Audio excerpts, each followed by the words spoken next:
Danes gremo na prav posebno osvežitveno vožnjo. Kjer ugotovimo, kako je z nekaj pripomočki, ko se telo na hitro postara. Spoznamo pa tudi Peugeot 408, Mercedes-Benz EQE in Ford Ranger. A, si zapomnil?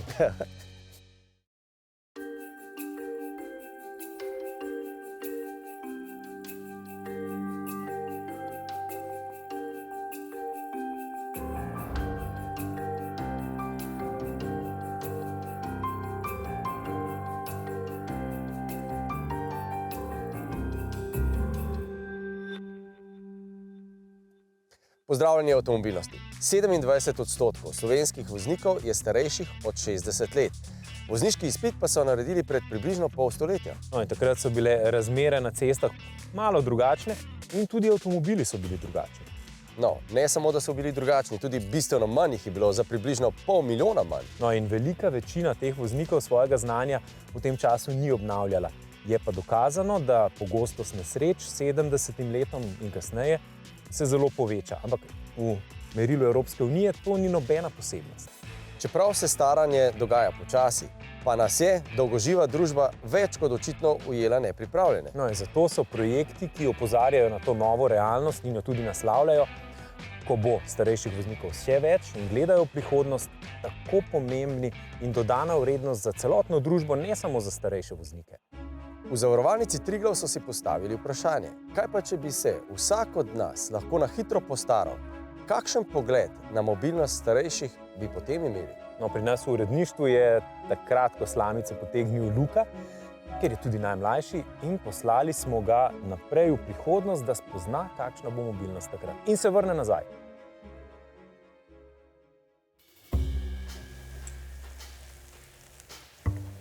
Tole je oprava, ki mi je pospešila učinke staranja. Po zaslugi te oprave zelo težko premikam komolce in pa kolena. No, tukaj imam pa tudi uteži na rokah in na nogah, ki mi zelo otežujejo tiste hitre reakcijske premike. No in seveda, delno imobiliziran imam tudi hrbet, kar mi ohromi tale premik v hrbtu oziroma obračanje glave. No, ampak zdaj grem pa s tole opremo voziti. Čas je, da ustanemo.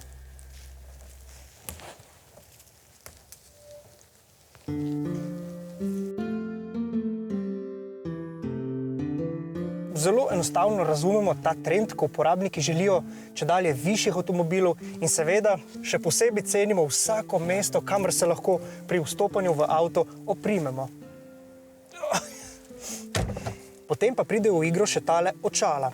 No in ta očala poskrbijo, da kar naenkrat odpade vsa avtomatika, ki smo jo prej poznali pri vožnji.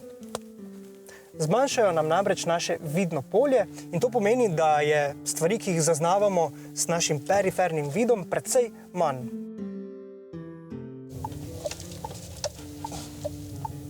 Vidiš kolesarko? Ne. In recimo zdaj je bil problem, ker sem imel tudi v tem ogledalu avto. Ne, in sem gledal tega in sem mogel sam pogledati, tam že nisem videl nič več. Ne.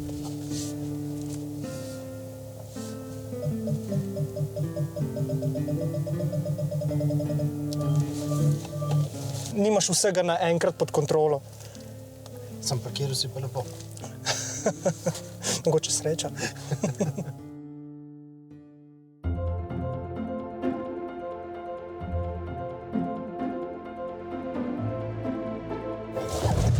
No, recimo tega nisem videl, ne?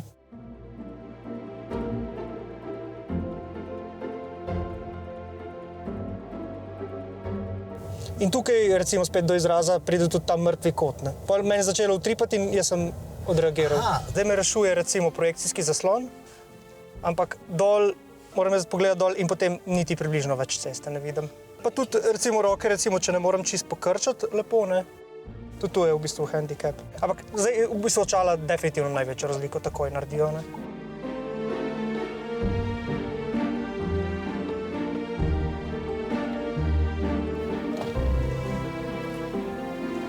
No, tega definitivno ne dosežem. Da v Zavarovalnici Triglav so našim novinarskim kolegom vožnjo še bistveno bolj začinili. Ušesa so jim se tesnili s čepki. In namesto v hibridnega Australa z najmodernejšimi asistenčnimi sistemi, ki zmorejo avtomobil samodejno ustaviti in celo preprečiti nevaren zavoj, so naše kolege posedli v namenoma skopo opremljenega avtošolskega mondea z ročnim menjalnikom. Zahtevnejši preizkus pa je zahteval tudi človeka, ki se s kaskaderskimi okoliščinami v prometu dnevno sooča.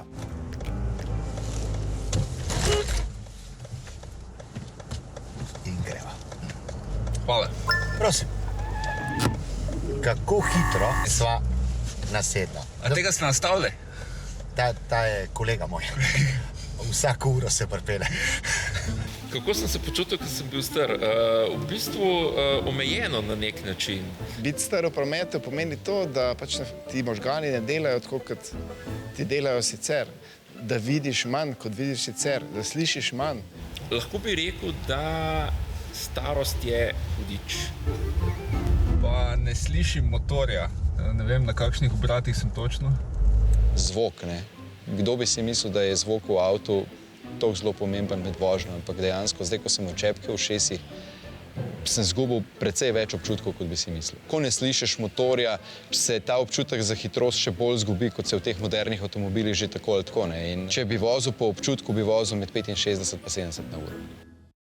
Ne vem, ali jasno, zakaj pri starejših rade mašine zahojajo v obrate. Aha, ker jih ne slišijo. Zdaj nalaž vam zdaj to delo, pogovarjava se. Smo fokusirani v pogovor, vožnja je postala sekundarnega pomena in tukaj smo čez črto pelala, ko smo se levo, ko smo desno zavijala iz kružišča, smo bila na levi črti. Okay, so v redu? Mislim, da je. Ker ste gledal samo črte, drži? Ja. Globina je bila pa popolnoma nesprejemljiva. Zato sem vas sprašal, če je dobro parkirana, ne? In jaz sem imela res pol pokrova, še zmeri na cesti. Vzadnji pa še meter pa pol prostora, ne? Tole, kako sploh vidiš, a veš, takole nazaj, s temi očali pa, ampak, če si tako malo negibljiv. Zelo lepo pokazala, a ne? Ja. S celim telesom. S celim telesom se moraš obrniti, se pravi, da je bistveno več tega, a ne? Ja. Roko na srce, oni živijo v takem situaciji vsak dan in so navajeni in so se tudi prilagodili svoje reakcije, svoje odzive, a ne, vsekakor kompenzirajo. Problem je, ker se morda okolica tega ne zaveda. Definitivno je, da se moramo bolj strpno obnašati v prometu. To je osnova. In nehati se moramo obnašati hinavsko. Ni prav, da kritiziramo, hkrati pa izkoriščamo vozniške usluge starejših voznikov. Ko smo mi spraševali starejše voznike, zakaj prihajajo k nam na osvežitveno vožnjo, nas je delež tistih, ki so rekli, da bi želeli varneje voziti svoje vnuke, izjemno presenetil in tudi ganil in nagovoril. Skratka, to je generacija, na katero se zanašamo, da nam pomaga, da sploh zmoremo ta tempo življenja, da družinske obveznosti obvladujemo, ki nam priskočijo na pomoč, kadar nam zmanjka. Po eni strani jih pa imamo za njih več ali manj kritiko sodbo in neke nasvete, kako drugače. Če imamo pa podobno izkušnjo, in to je bil namen našega simulatorja, potem sva pa midva lahko v veliko bolj enakovrednem pogovoru.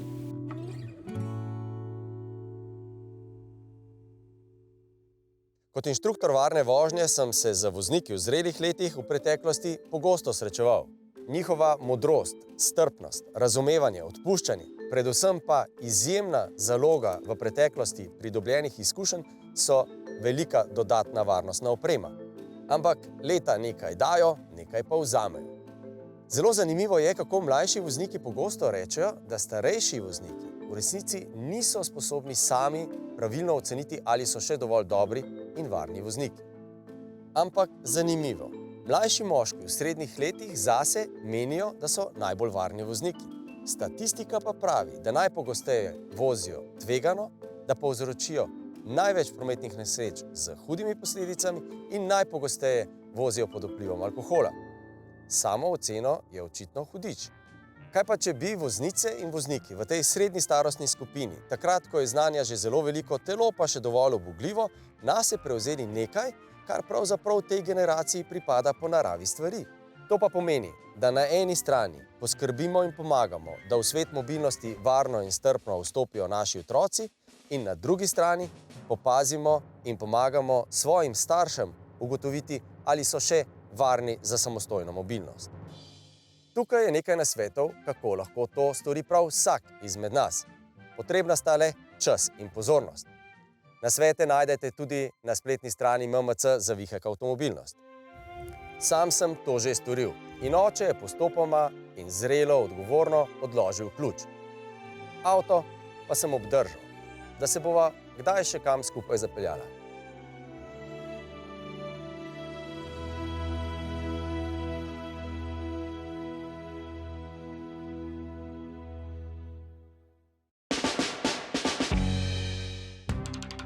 Peugeot 308 je aktualni slovenski avto leta. Vrhunski avtomobil, tudi v našem uredništvu smo ga postavili na prvo mesto. Ampak pravkar smo preizkusili Peugeota, ki bo ta slovenski avto leta skoraj da povsem zasenčil. Dame in pa tudi gospodje, v mestu je novi lev.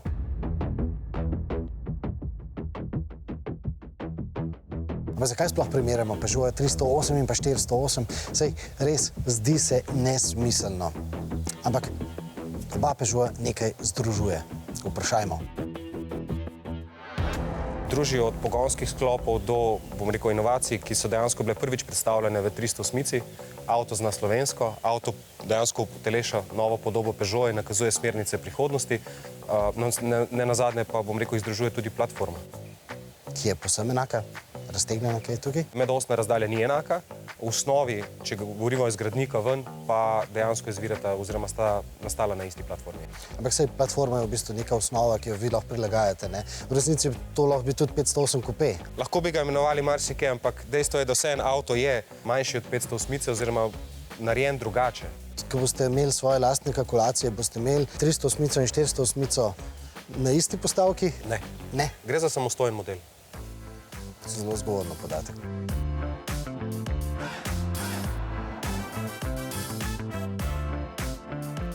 Poglejte samo to masko, kako preprosto, enostavno samo z barvo so razporedili te rešetke. Pa seveda, kako preprosto, enostavno so dodali te levje čekane. In ja, ti žarometi so matrični in izvrstno svetijo po noči. Pa da boste izpadli poučeno, ko se boste v salonu pogajali za ceno, ta dva zavihka, ki služita boljši aerodinamiki, no, temu pri Peugeotu pravijo mačja uhlja. Te luči pa označujejo kot levji kremplji. Pa še en detalj vam povem, ta odbijač je klasičen, plastičen in prevzame tudi nekaj več energije trka, kot pa tisti klasični odbijači, ki so ponavadi zliti skupaj z zadkom vozila. Pa še en detalj vam pokažem, tale kamera ima zraven tudi brizgo, ki očisti tole kamero. Za samo bočno silhueto, to kupejevsko silhueto, pa seveda pravimo, da je fastback.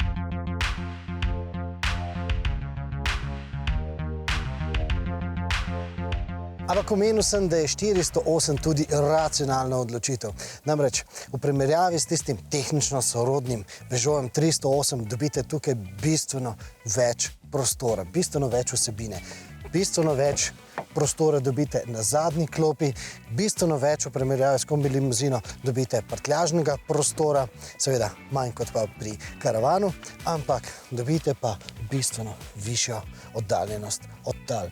Ja, ta avtomobil je CUV, ni SUV, nima štirikolesnega pogona, tudi seveda ni pravi terenec, ampak jaz se s tem avtomobilom vendarle ne bi ustrašil makadamov. In vse te racionalne dodatke dobite za 1500 € doplačila v primerjavi s 308. No, ko smo že pri denarju, no tukaj spodaj pod tem motornim pokrovom je hibridni pogonski sklop. 408 je priključni hibrid, se pravi, lahko vozi tudi samo na elektriko in roka na srce glede na količino stila, ki mu res paradiranje potiho po mestu zelo, zelo ustreza.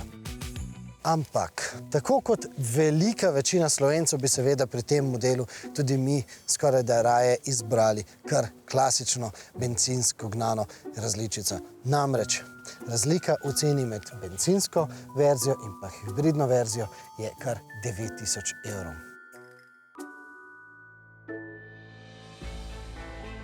...408 je zelo udoben avtomobil. Ko pride pa do ovinkov in ko voznik želi tiste prave dinamične vozne lastnosti, takrat se pa bo v 308 počutil bolj prijetno.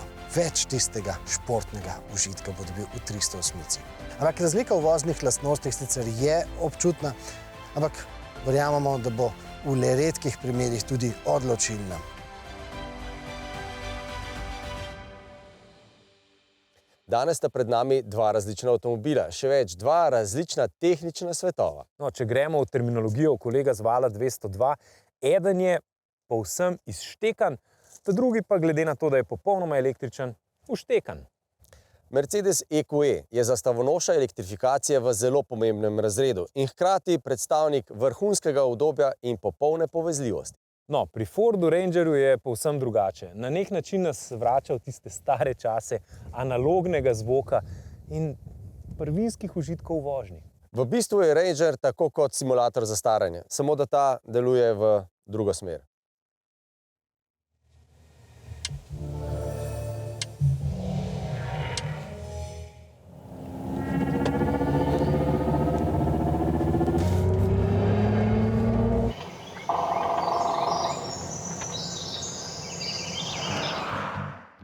Pri Mercedesu gredo stvari nekako takole.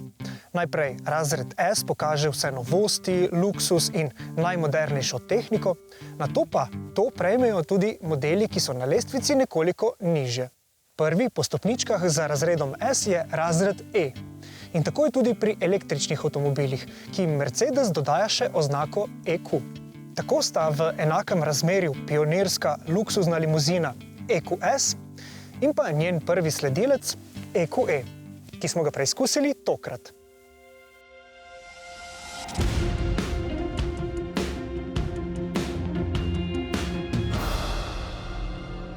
Moram priznati, da je bil tekom testa veliko moje pozornosti deležen pripomoček, ki meri onesnaženost zraka s trdimi delci. No in te podatke je še posebej zanimivo spremljati v zimski sezoni, torej v zimskem mrazu, ko je zrak še toliko bolj obremenjen zaradi kurjave. No in kot zanimivost, zelo lepo se vidi, kateri deli naselij so bolj ali manj onesnaženi. No, tukaj, kjer smo sedaj, torej ob Cerkniškem jezeru, tale nivo onesnaženja znaša 15. No in to ni niti blizu mojemu zabeleženemu rekordu, bilo je na avtocesti blizu Benetk, kjer je ta nivo kazal kar več kot 250. No in takrat je sistem sporočal, da je to našemu zdravju zelo škodljivo. No, ampak potem tale odličen Mercedesov sistem sporoči, da ne rabimo preveč skrbeti, ker je zrak znotraj kabine čist. No in zato poskrbi tudi s pomočjo ionizatorja, po želji pa lahko doziramo tudi dišavo. Ko smo že pri zimskem mrazu, ta je tekom našega testa bistveno vplival predvsem na značilnosti in rezultate modela EQE kot električnega vozila. Vemo, da se delovanje in zmogljivost baterijskih električnih pogonov v mrazu močno poslabša in razmere nam tokrat niso prizanašale. Veliko smo se vozili v temperaturah, ki so bile vsaj 3 stopinje pod ničlo. In v takšnih razmerah je z EQE zelo težko doseči porabo energije, ki je manjša od 30 kWh na 100 prevoženih kilometrov. To pomeni, da smo z enim polnjenjem poprečno prevozili le dobrih 300 km, kar je skoraj polovico manj od obljubljenih podatkov VLTP.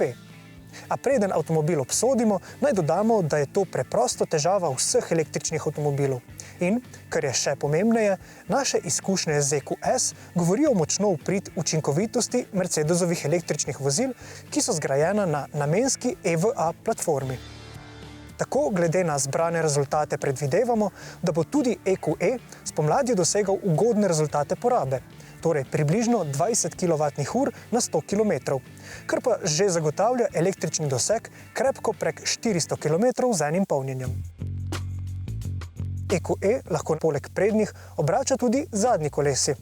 Pri visokih hitrostih zadnji kolesi obrača v enaki smeri kot prednji in tako poskrbi za večjo stabilnost vozila v zavojih. Pri nizkih hitrostih pa se zadnji kolesni par obrača v nasprotni smeri. Tako je parkiranje in manevriranje z EQE resnično preprosto, prostor, ki ga potrebujemo za obračanje, pa kljub še vedno zajetnim meram povsem znosen. EQE v dolžino namreč meri skoraj 5 metrov, no in to je približno 20 cm manj od modela EQS. No, njegova medosna razdalja pa je manjša za približno 10 cm. Največja razlika med tema modeloma se tako pozna na zadnjih sedežih, pa ne le z modelom EQS, ampak tudi s klasičnim razredom E. Tukaj jaz, ki imam 176 cm, še sedim zelo udobno, no ampak prostora za glavo, pa tudi prostora za noge, ni toliko, kot bi ga morda pričakovali ob pogledu na zunanjost avtomobila. EQE je namreč klasična 4-vratna limuzina. No in medtem, ko EQS tukaj na široko odpre 5. vrata, je odprtina za nalaganje pri EQE tako precej manjša. Pa tudi prtljažnik je s prostornino 430 litrov manjši za približno tretjino. No in ne nazadnje, EQE obstaja in bo obstajal le kot limuzina. Karavana pa ne bo na voljo. Na testu EQE so nas navdušili tudi, po našem mnenju, najbolj napredni avtomobilski žarometi ta hip. Ti se lahko ne le odlično izmikajo ostalim udeležencem, ampak na vozišče s projekcijo rišejo tudi zelo koristne elemente, ki nam pomagajo v različnih situacijah. Tako lahko zaključimo, da bo EQE ne le zaradi električnega pogona, ampak tudi zaradi ostalih značilnosti nagovoril nekoliko drugačne uporabnike kot klasični, vsestransko uporabni in pa dobro poznani razred E.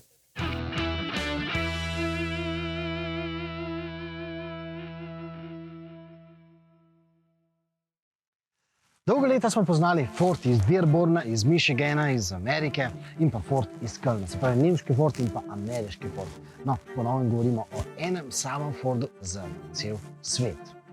V praksi to seveda pomeni, da so končno tudi Američani pogruntali, da je Focus izvrsten avtomobil in da je dovolj primeren tudi za ameriške široke ceste. Hkrati pa to pomeni tudi, da smo v Evropi končno pogruntali, da so tudi ameriški Fordi primerni tudi za Evropo, da to niso samo kavbojski avtomobili in da predvsem tudi tukaj v Evropi imamo zelo radi tiste kavbojske Forde, ki so še posebej poprani.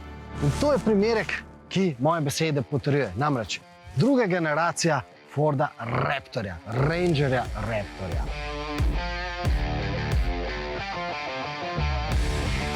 Da si Evropejci res želimo takšnih divjih ameriških Fordov, smo dokazali, ko smo ekspresno hitro pokupili 8000 Raptorjev prejšnje generacije, ki so bili namenjeni za Evropo.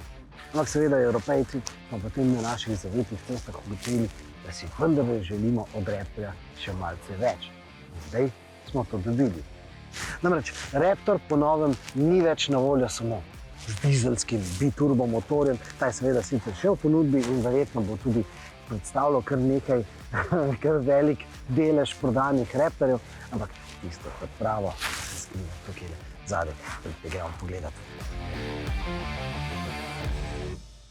No, to je tisto, kar smo čakali. Bencinski motor. Močan bencinski motor, 212 kW imamo tukaj, oziroma 288 konjičev in pa 491 Nm navora.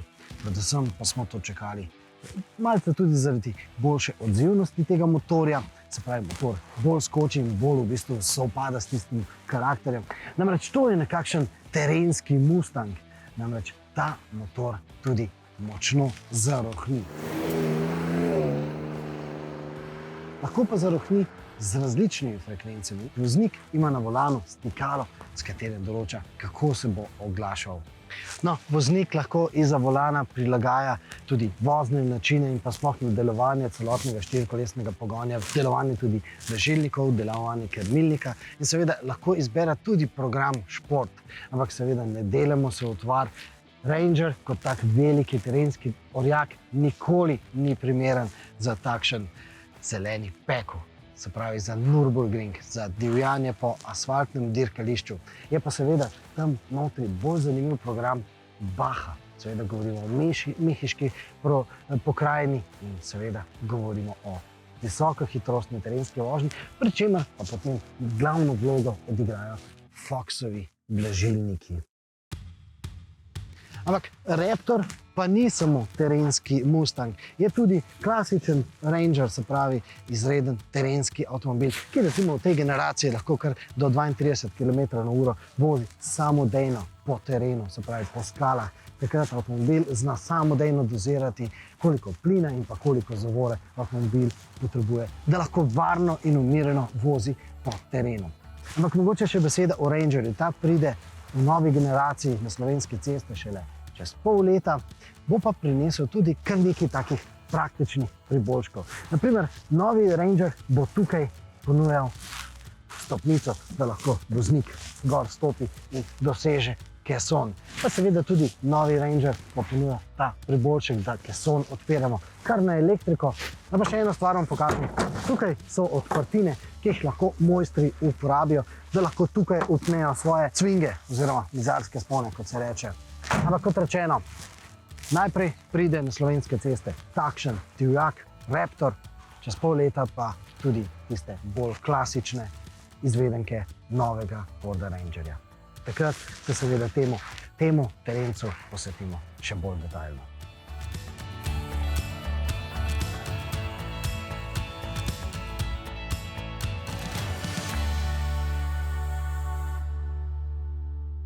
Več kot očitno je, da se pogled na staranje v družbi močno spreminja. Že samo to, da se danes pogosto sliši, kako rečemo, da so 50. nova 40., 60. pa nova 50, je lep dokaz tega. No in se tudi delovna doba vedno znova zvišuje, ampak pustimo to zdaj. Več kot očitno se staramo počasneje, vsaj v nekaterih pogledih, je pa ta čas treba tudi ohranjati vozniško kondicijo. Kako jo ohranjamo, pa lahko pogledamo tudi na kakšnem nekonvencionalnem primeru. Jaz imam reakcije, moram reči, kar dobre, zato ker računalniške igrice veliko igram, pa se to pozna, res. Pri šoferskih refleksih, ko se spomnim, ko sem začela igrice igrati, in mi je rekla hči, ko so se peljali, rekla, mami, ti pa kar naenkrat boljš voziš zdaj, odkar te igrice igraš. Mislim, si bolj samozavestna v vožnji, nisi več toliko pač Tehnologija bo v prihodnosti zagotovo pomagala ohranjati mobilnost v zrelih letih. Verjetno bo celo ključna pri tem. Avtomobili bodo postajali vedno bolj prilagojeni potrebam starejšim voznikom. Ceste bodo postajale še bolj odpuščajoče. In ne nazadnje, tukaj bojo enkrat tudi avtonomni avtomobili. Ampak do takrat se bomo še precej postarali. In ravno zaradi tega je projekt, kot smo ga pokazali danes, tako pomemben pri tem mehkem prehodu na dolgoživo družbo. Mi bomo z vami teden starejši, naslednji teden na istem kanalu ob isti uri. Srečno!